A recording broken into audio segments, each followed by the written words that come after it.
Okay, അടുത്ത number 53 ആണ് അല്ലേ.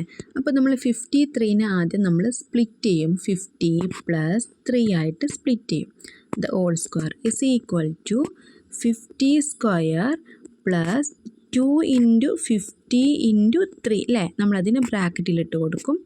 Plus 3 square is equal to 50 square എന്ന് പറഞ്ഞാൽ 2500 പ്ലസ് 2 × 50 × 3 എന്നത് 300 ആണ് അല്ലേ.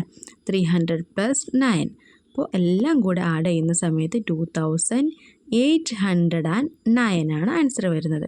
ഓക്കെ, ഇനി അടുത്തത് 88ൻ്റെ സ്ക്വയർ. 88നെ നമ്മൾ എങ്ങനെയാണ് സ്പ്ലിറ്റ് ചെയ്യുന്നത്? 80 + 8 അല്ലേ. The whole square is equal to 80 square plus 2 × 80 × 8 plus 8 square. Okay, 80 square എന്ന് പറഞ്ഞാൽ എന്താണ്? 80 സ്ക്വയർ എന്ന് പറഞ്ഞാൽ 6400 പ്ലസ് 2 × 80 × 8 എന്ന് പറഞ്ഞാൽ 1280 പ്ലസ് 8 സ്ക്വയർ എന്ന് പറഞ്ഞാൽ 64. എല്ലാം കൂടെ ആഡ് ചെയ്യുന്ന സമയത്ത് 7744 ആണ് ആൻസർ വരുന്നത്. ഓക്കെ, ക്ലിയർ അല്ലേ?